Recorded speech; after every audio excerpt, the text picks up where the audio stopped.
Hey,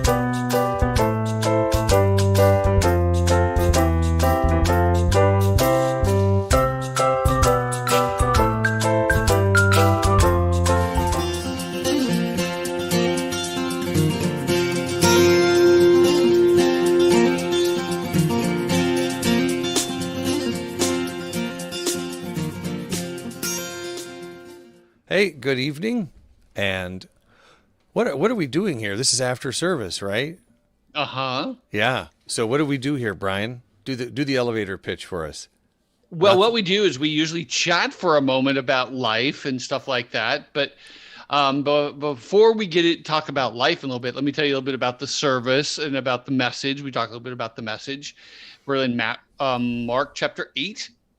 And what we're doing is we're looking at this section about 24-ish through about 30, 31.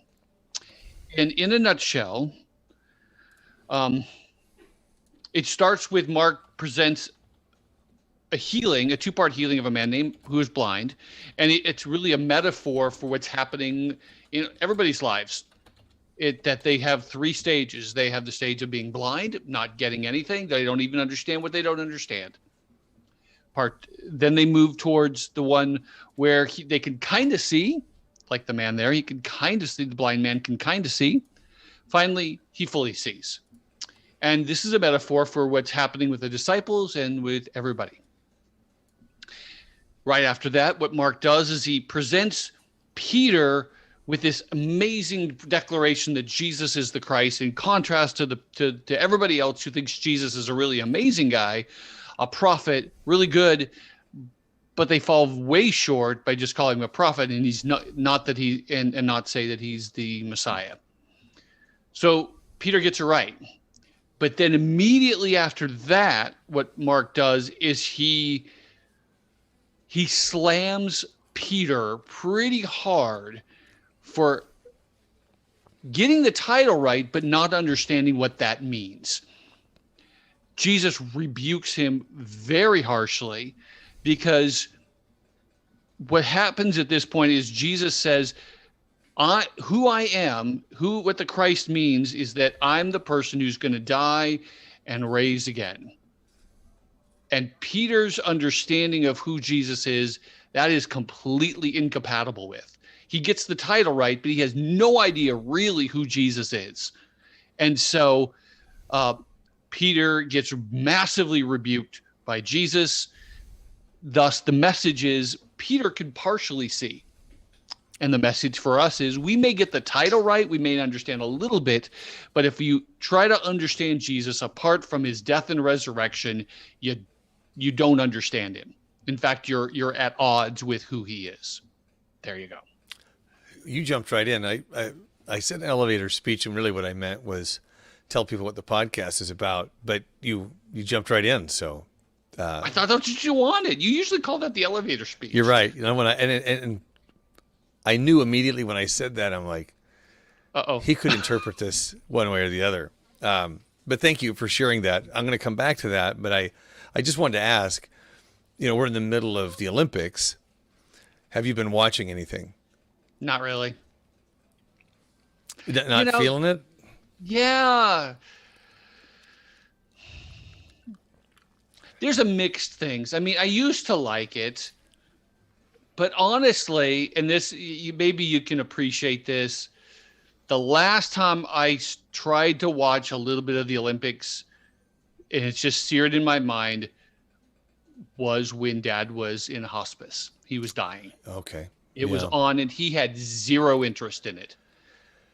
And I'm like, yeah, that kind of put perspective on it. Yeah, it doesn't mean anything. For a guy who likes sports, that's interesting. So, no, I kind of watch it a little bit, but it's lost its luster for me. Yeah. Well, no, I appreciate that.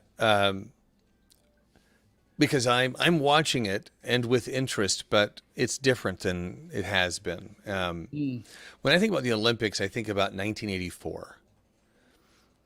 To me, that I was it was summer. I was 13, going to turn 14 that year. I remember I was heading to Camp Baldwin, which is a Boy Scout camp, and I got my horsemanship merit badge, which to me, growing up in a family where we had horses and we took a certain amount of pride in being cowboys, like literal, ranchers and stuff.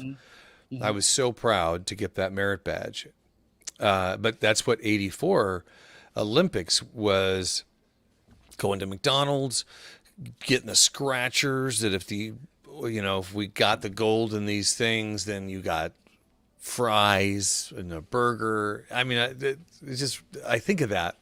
But I was just talking to Vanessa before we came on about there's an expectation that the U.S. is going to win X number of medals. And we do. I was watching water polo, and we were just destroying Canada like 11-2 or something like that. And it's like, it's not that much fun. Before the service, we were talking about rooting for underdogs.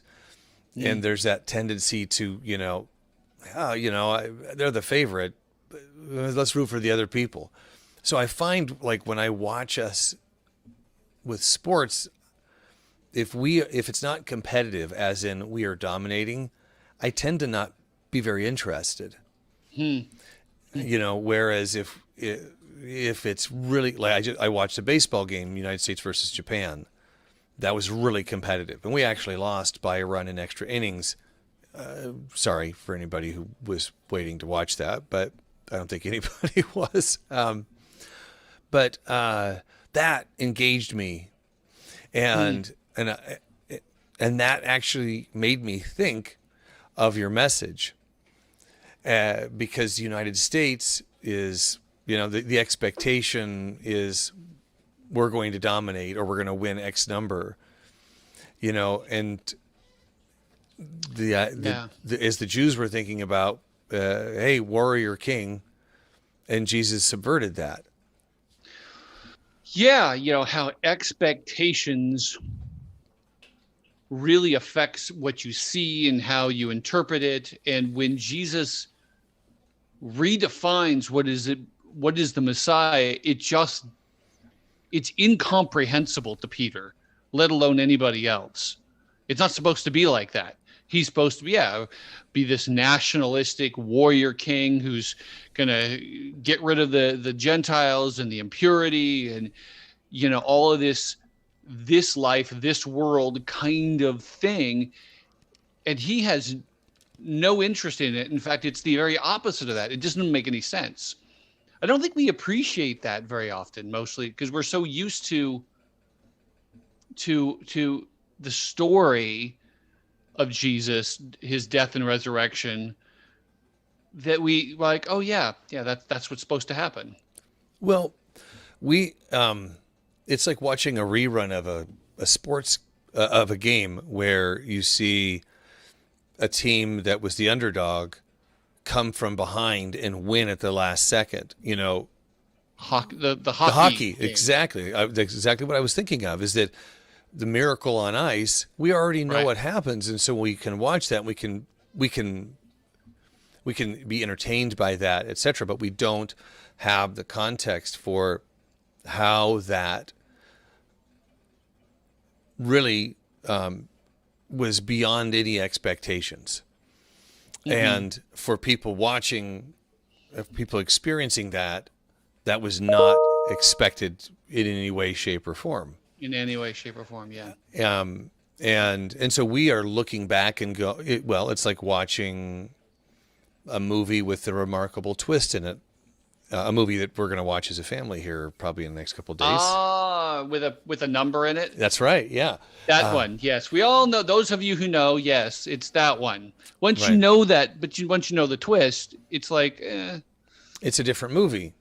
It's literally a different movie. Yeah, and I think because we know the end of the story, which is wonderful, we don't appreciate where Peter was coming from, right?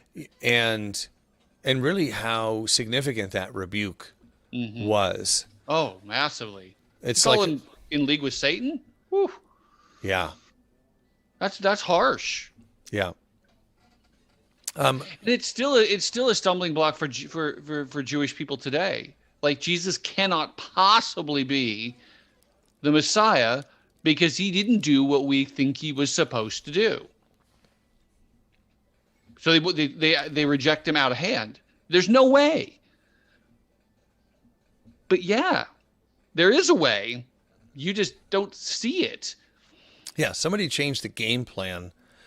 The end result is still what was expected in terms of God's victory, Right. but the manner in which it occurred was not. No one imagined that in any way. Right. Right. Now, I want to bring up a word that you've used, and it's a word. Well, the word rebuke, and it's not a word that we really use a lot today. Oh, okay. And I think it would be useful, at least from my perspective, because I don't hear it very much. But when we talk about rebuke, I'm listening. what does that mean? You know what the best thing to do when you don't understand a word? Go to Google, type in the word. Define rebuke. Yeah. Yes, an expression of sharp disapproval or criticism. Yeah. It's very sharp, harsh. This is not okay. Yeah. Very hard. It's not just a, hey, I don't like that. No. It's much harder than that. As a parent, I think about it, or as a child, for that matter. Actually, it's easier for me to think of as a child. I remember very specifically a time when I was going to wash the car, and we went to where my dad worked, and he was worked for utility companies. So they had this huge operations shop where you could. So we decided we were going to wash the car as a family. Well, I got bored and I wandered off. And I remember my dad coming up to me. I think I was 8. It's interesting how these things stick with you. And he came over to me when they were done. He goes, "You know how much you're getting today for this? Nothing. You're getting 0 for this because you didn't help at all." Which was a rebuke. That's a rebuke. I remember just how that stung. Obviously, because I still remember. It wasn't that it was unfair. Or it was not unwarranted, but I think to me a rebuke is supposed to sting. It's delivered in such a way that it, if you'll excuse the term, it leaves a mark. Listen, I need you to understand just how wrong you are, and that this is not a slight. I remember a pastor once came up, and it was a joke, but he came up and said, "My message today is going to be, basically a stern rebuke of everybody in this church." And people were like, "What?" He's like, "No, I'm just messing with you." But I mean, people were, the way he delivered it, obviously much better than me. People were like, "Oh gosh, what's coming?" And I think a lot of times we do deserve a rebuke. And sometimes we need it because we need to be shaken out of our thinking when it's really not right. When it's done rightly, it seems like to me it's out of love, and it's to help get through the significance of their error. Yeah. It needs, I'm going to use the word piercing, but it sounds violent, but I don't really mean it that way. I almost described it as like a bracing slap to the face, but that's still kind of violent. But I feel like it's something that's like, listen, this is important enough that you need to actually be shaken by this. That it is so serious that if you don't come away shaken, it's not, my rebuke has not been effective. Right. So thinking about all of that in terms of that Peter's misunderstanding of Jesus was so significant that he had to have that level of a rebuke to say that to call him Satan, "Get behind me, Satan." Like, ooh. And yet behind me is like, stop following. Don't be my disciple. That's like, I don't want to have anything to do with you. You are, woo. Well, how did Peter respond to that? I don't remember, I don't recall them getting into that. No, I mean, it doesn't record it. Obviously, well, Mark is understood to be Peter's recollection, that Mark is simply writing down Peter's story. So Peter clearly remembered it very, very clearly. Now, are they going to get it fully? No, I mean, he's going to have to tell them again at least 2 more times. In fact, the suggestion is that he's telling them multiple times that this is going to happen, and they still don't get it. But we don't read again that Peter tries to stop Jesus from going to the cross, which is what he was trying to do. It's like, no, Jesus. He literally takes him aside like a parent would take a little child aside to say, hey, look, you're not okay here. This is wrong. And Peter is the one that gets the rebuke. So we don't see him doing that anymore. So it had to have made at least something of an impact, you would think. Yeah. And as I start to bring that into kind of our current, in our current world, our current environment, I wonder, because we are so dug in so many ways, what would it take for us to receive a rebuke like that would actually resonate?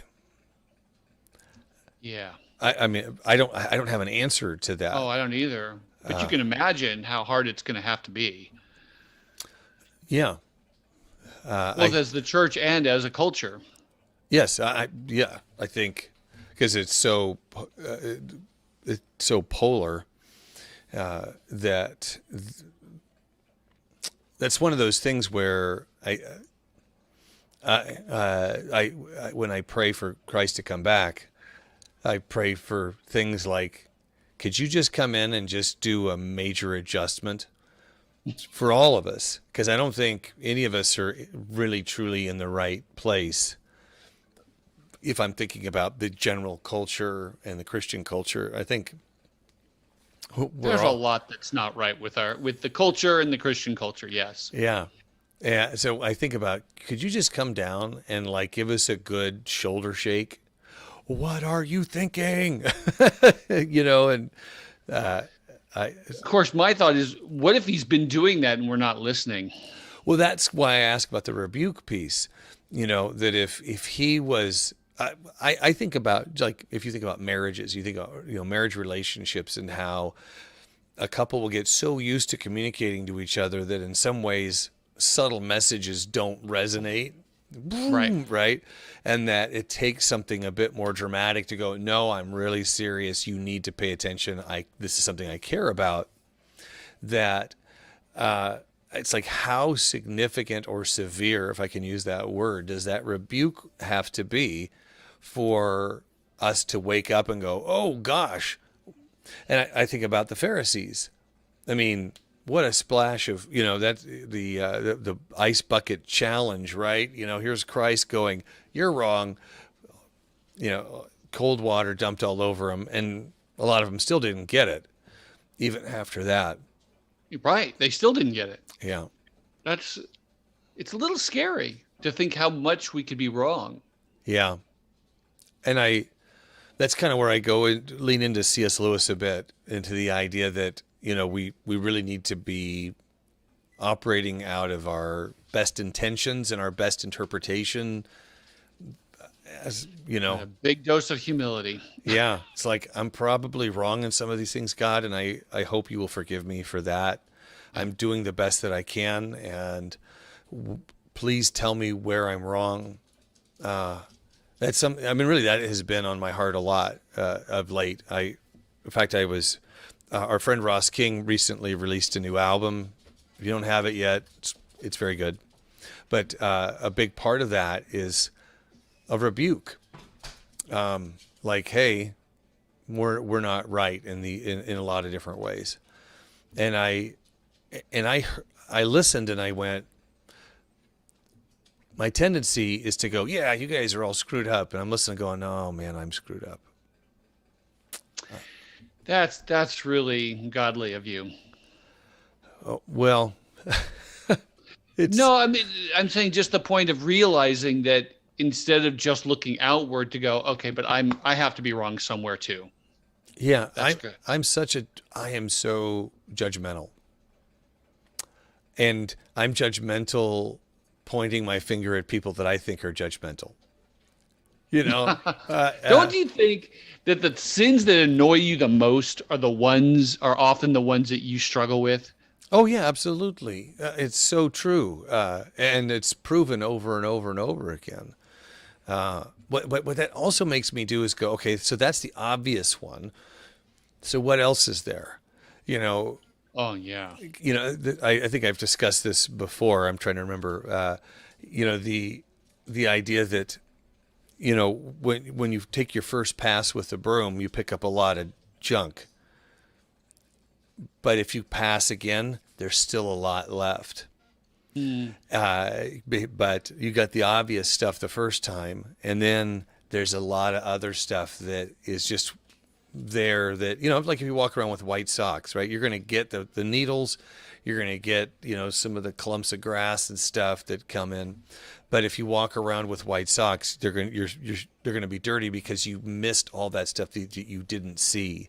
That's just Right. there. And that's the stuff that worries me in particular are things, What am I not seeing? what am I not seeing? And that's why I'm grateful for things like rebuke, where it's like, it's the mother-in-law going, "Oh, look here, I guess you missed that dusty spot," and is and that's where humility is helpful. It's like as you look at things like, God, help me see where I am not, where I'm blind, and so, forgive me for making this so much about rebuke, but that was the thing that really resonated with me is that it is how have we got it wrong? And God, can we have ears to hear how much we have it wrong? And the humility to accept that rebuke and change. I don't think it's a bad thing that you've made it all about this, because I think that's the core point in this last chapter is that you guys don't get it right. The Pharisees didn't get it right. The disciples are not getting right. Peter, the leader, doesn't have it right. Kind of right, but not fully. And we need to pray God open our eyes. That was the point the kind of the last couple of times. And we don't pray that. We should. Yeah. Yeah. I let me confess that there are definitely times when I should be praying prayers of confession when I'm like, what have I really done that bad? When that is my, and I'm like, and as soon as that comes out, I'm like, oh, really? Oh, really? That I try to trap that because I'm like, okay, greed, lust, judgment, so you don't have this figured out. And those are just the ones that you can see. Right. Those are the ones that I do a pretty good job of picking up with the, first pass of the broom. And then there's all those little micro sins there. And, I think that's the idea of praying. I'm a sinner. Help me see these things. Help me change these things. Help me understand who you are in spite of my preconceptions of who you are and where I sit in your favor or not. Yeah. And part of it is a piece to shift gears just a little bit is not just simply my sin, but how I'm understanding God's actions in the world wrong, who Jesus is wrongly. What does it mean to be a follower of Jesus wrong? And I don't mean, and we often equate that with living a good life, living a not sinful life. And it's like, as we're going to see in the next couple of weeks, no, wait, there's more to it than that. how much have we, just the pattern of life that we live in the United States, we assume that that's what it means and how to be a Christian. Yeah. Yes. That now you're starting to get really deeper into maybe some big golden calves there that we think it needs to be that way. What if it doesn't need to be this way? That's huge to me. And I'll say that I think about Catholicism, and not even talking doctrine, just talking about culture of you don't necessarily go to church because you're hoping to glean something from that you're hoping that you'll continue to foster your relationship with Jesus, who he is, and his sacrifice. It's like, no, you're there because your neighbor is also Catholic, and they're going to know if you don't show up. And cultural Catholicism and cultural Christianity, with mainline churches, for example, you know who doesn't show up, you know who shows up. Are you there for the right reason? And that's something that was really striking to me, because I went because my parents made me go, and in spite of that, a personal relationship developed. And so coming back to your point is that we have, that there are these golden calves. There's these idols that we worship that aren't about Christ subverting. That's my word today. Christ subverting expectations. That right now, with, you'll forgive me, Christianity is a dominant religion. Maybe not the way it was 25, 30 years ago. But there's this expectation that, certain things occur a certain way because we are a Christian nation. And I think about that and go, boy, gosh, I wish we approached this with more humility. That if we looked at it as Christ, the perennial underdog who overcame, that if we come underneath, we're in a much better position to lead than we are if we come over and go like that. And that's just one thought. What are the ones that we don't see? Yeah. Going back to the blind piece, we don't know. That's the part that's, because we buy into, we need to have a certain size of house, and we have to have a certain job, and we have to have a certain amount of money, and we have, it just, to be a Christian means that you maybe do a couple of things during the week and you go to church on Sunday, and it's like, but what's going to take to bring out with one of your earlier questions? What's going to take for us to get shaken out of that thinking that maybe there's another way to be a Christian?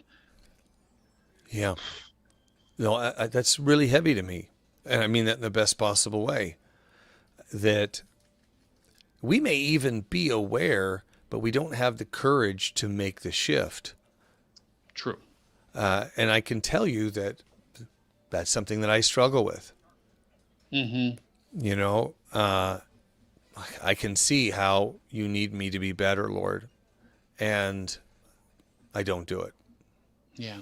But the blindness, I appreciate that Christ illustrated here, you're going to get a little bit of the picture, and then I'm going to give you the whole picture. It wasn't because the first time I read it, I remember going, how did he not succeed in curing the man's blindness? This is where our expectations are based on our experience 2,000 years later and having some understanding of the stories. Well, of course he's going to cure the blindness. Then you go, well, why didn't it work the first time?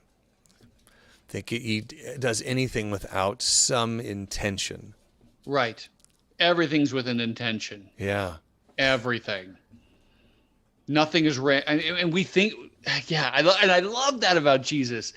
For you and I, there is so much in our life we just do just because we do it. That's right. Right. I'm going to turn here to go to the store rather than go another block this time. I don't know. I just am. Right. But Jesus never did that. everything was a purposeful to communicate something or illustrate something, and it's like, wow, Well, just amazing. like here's how much bread was left when we did it here, and here's how much bread was left when we did it here. Do you not see that? How Right. is that not incredibly obvious to you? And And finger up the nose kind of stuff. It's like, are you they're guys? not stupid. No. And that's the thing. That's the big piece of it. We are not stupid. We are just not humble enough to subvert our expectations or our assumptions to learn something, to receive a message, to be smacked in the Yeah, face with a remarkable truth because we think we've got it figured out. because we think we got to figure it Yeah. out. And a partial truth can sometimes be even more dangerous Oh gosh.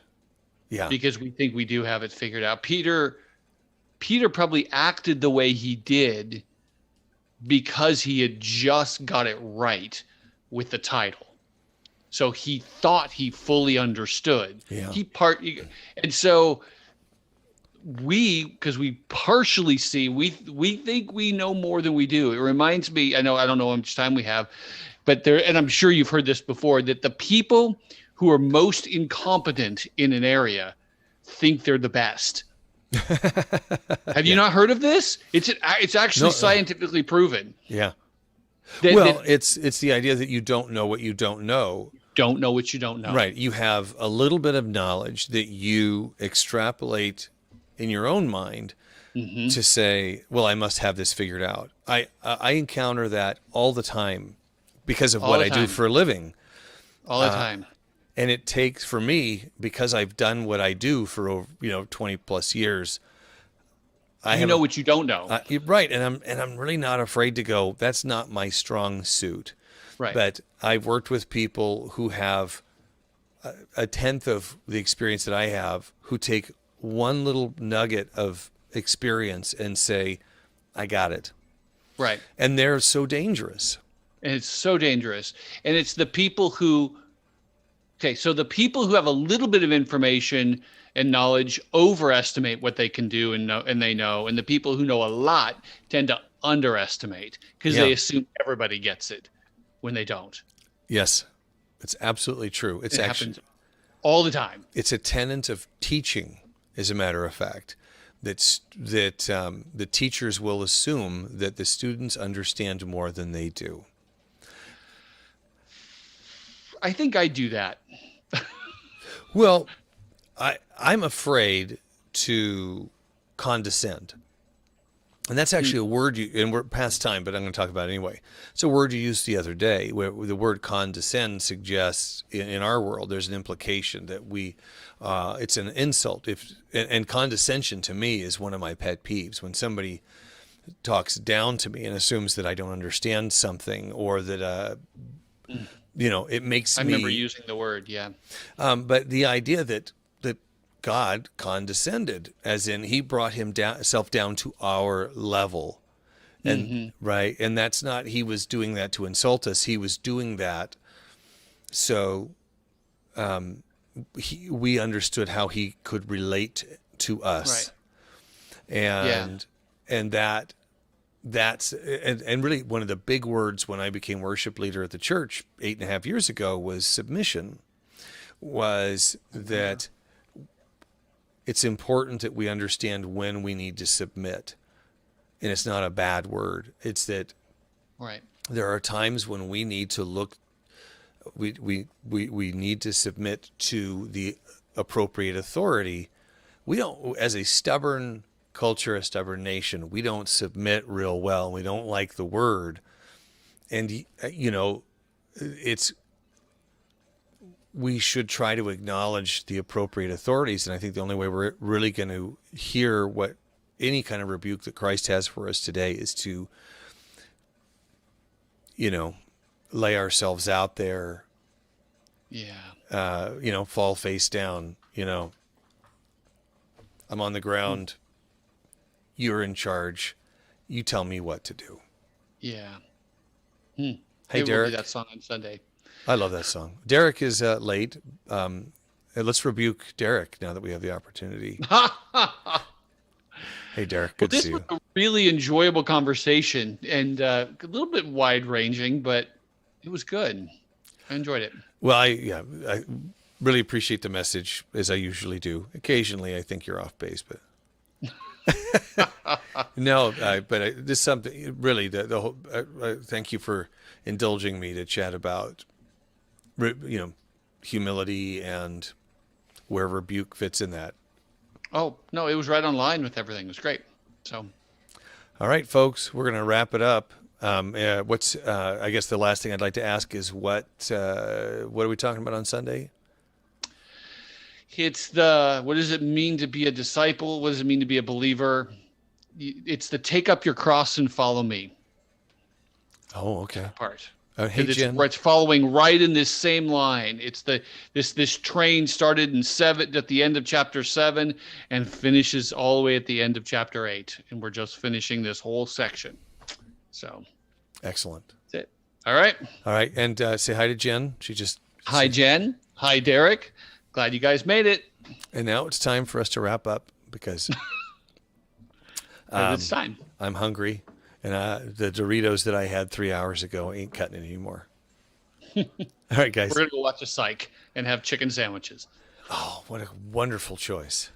The sandwiches. I don't know about psych. All right. Oh yeah, we talked about that. All right. Have a good night, everybody. Take care, folks.